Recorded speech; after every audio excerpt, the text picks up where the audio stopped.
ये class 12th का mathematics का part second exercise number 7.8 question number 12 integrate 0 to π/2 cos square x dx। ठीक है, तो जब कभी भी cos स्क्वायर x आता है तो यहाँ पे हमें पता है कि ये cos 2x के फार्मूले में चेंज होता है।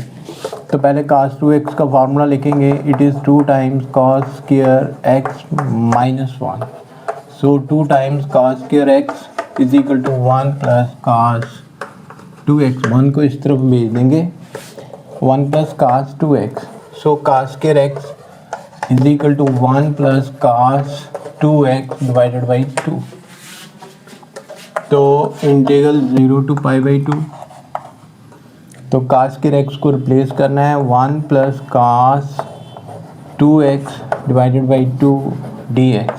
ठीक है, इंटीग्रल 0 to π/2 1/2 अलग plus cos 2x by 2 dx ये अलग। ठीक है, इंटीग्रल 0 to π/2 1/2 इसे अलग अलग कर दें तो 1/2 x आ जाएगा, है ना, और 1/2 cos 2x होल dx। अब इसको इंटीग्रेट कर देना है, तो 1/2 अगर बाहर आ जाए तो 1/2 1 dx बनता है, तो 1/2 बाहर आ गया तो 1 dx का इंटीग्रल x। तो ये बन जाएगा हमारे पास, ये बन जाएगा 1/2 x। ठीक है, प्लस इसका इंटीग्रल 1/2 cos 2x का इंटीग्रल sin 2x अपान जो 2x का डेरिवेटिव आता है वो बटा में लिखते हैं, प्लस 0 to π/2।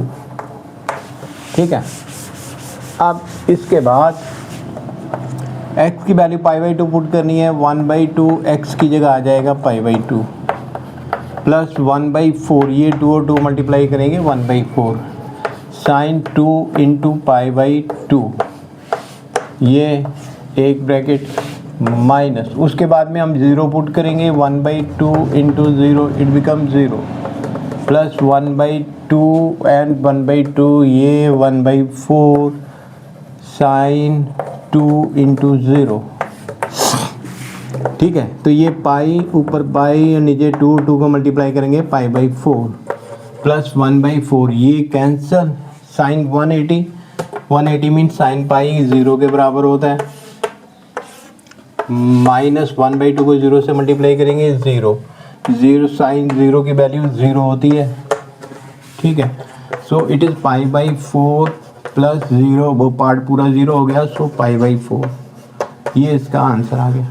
ठीक है, तो ये था क्वेश्चन।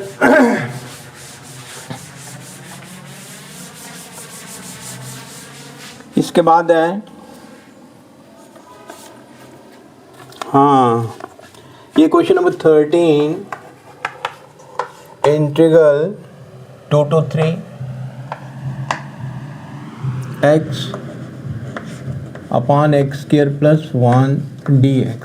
ठीक है, यहाँ पे एक्स स्क्वायर प्लस 1 को टी पुट कर दो, एक्स स्क्वायर प्लस 1 को टी पुट कर दो, और जब इसे डिफ्रेंशिएट करेंगे, differentiating with respect to x, x square का डेरिवेटिव 2x, 1 का डेरिवेटिव 0 और dx इसके साथ मल्टीप्लाई होगा dt। सो x dx की वैल्यू आएगी dt/2।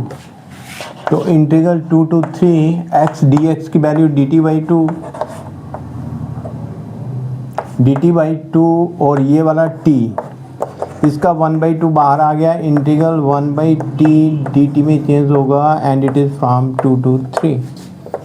1/2 इसका इंटीग्रल आता है log of t and the limit is from 2 to 3। So 1/2 log t की वैल्यू वापस पुट करनी है, the value of t is x square plus 1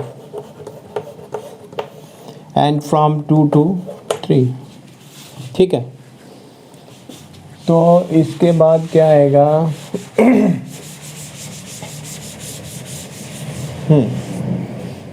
1/2 बाहर आ गया, ठीक है।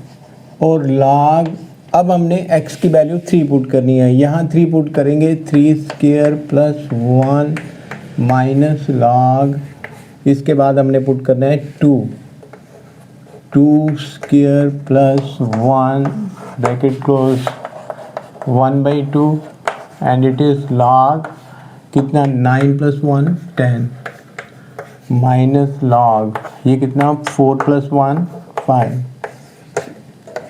1/2 and it is equal to log 10/5. 10/5 is 2, so it is 1/2 log 2. ये इसका आंसर हो गया। ठीक है, इसके बाद है क्वेश्चन नंबर 14।